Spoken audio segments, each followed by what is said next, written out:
Who's honest enough to actually say they've had some sugar already today? And who also knows when sugar is ruling their life? Who's experienced that? Yeah? Well, my name is Sherry, and I'm a sugaraholic, and I have been clean and sober for one day. I know it really well. There was a time in my life where I started out the morning with half a liter of Sara Lee Ultra Chocolate ice cream. I know some of you are thinking, oh my God, how did you stop at half a liter? Self-control, strength. Last name Strong for a reason. Sugar's a serious business right now. It is a multi-billion-dollar business. And as a result, we have over 144 diseases that are directly connected with sugar consumption. And it's not just heart disease, obesity, diabetes, and cancer. We know that sugar is one of the best foods for cancer. And so our cancer rates are now going into 1 in 2. That is insane. In the last 6 months, I've had 3 people die of cancer. My aunt, 70 years old.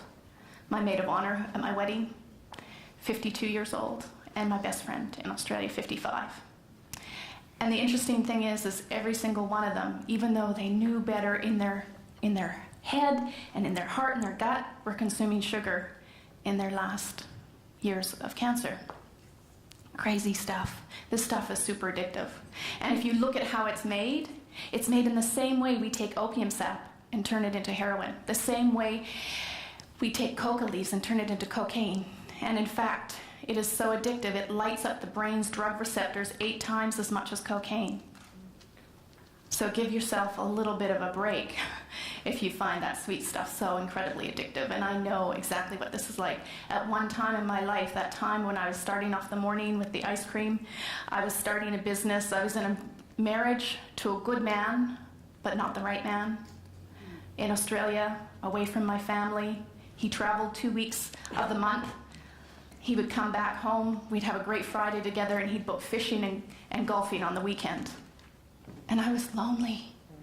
And I was trying to start a business. And I had no idea what I was doing. And I'd get up in the morning and I'd think, okay, I have a cooking school now, doing my cooking school. I was a chef. And I would sit in front of my computer. At that time, there was no real internet. And I had a phone book. That's how I got business. I phoned people from the phone book. And I would sit there and I would have these conversations. And I was like, I have no idea what to say to them. And I would fumble through a call and I would feel really, really awkward. And then I would head straight to the kitchen and I would make a chocolate cake. And I would use the best ingredients. Calabo chocolate, organic butter, sugar, beautiful pastry flour, Dutch cocoa, bourbon, vanilla bean, Madagascar vanilla.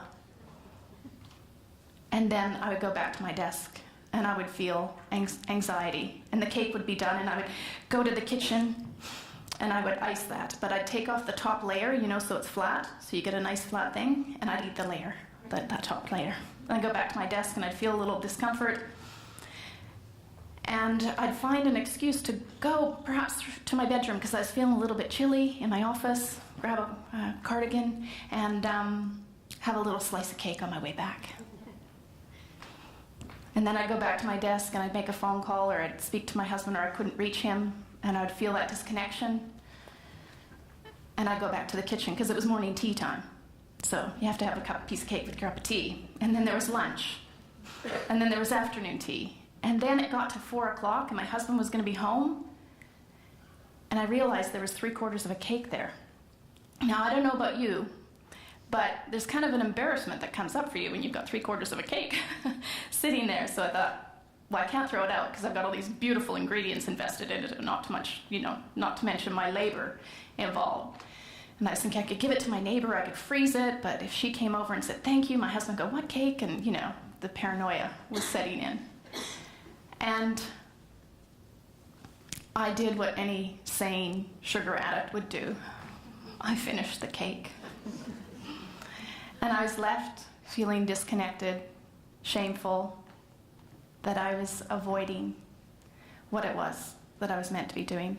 In my book, Return to Food, I say addiction is your body telling you that you're not listening to your soul.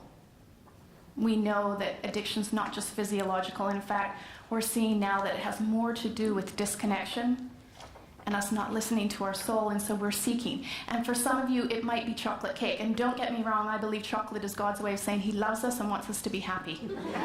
Okay? Flies for red wine and coffee. But what I do know is when I have too many of those things, instead of having a sweet life that rules, sugar rules my life. And so for you in your day, if you find, maybe it's not chocolate cake, maybe it's something healthy like exercise, maybe it's Facebook. Who's got a Facebook addiction? Who knows that when they're feeling just a little bit of discomfort, they're just going to go online and get a little hit that takes them out of their present feeling of discomfort. Well, the discomfort's there for a reason. It's talking to you, it's communicating to you, it's saying, listen to me. This relationship you're in, not balanced, not healthy. And I'm not saying we all have to leave our partners, not at all. But what I'm saying is it's telling you something to address. And if you can just push yourself to step into that place of discomfort and start to actually look at what it is your soul is trying to say to you, if you can just take those moments throughout the day, so instead of having the chocolate cake or the cup of coffee, one of my students admitted that she had 6 pots of coffee a day. Okay, major avoidance going on there. And make the choice to say, instead of this sweet thing that I'm going to escape to, maybe I could have a sweet conversation with someone.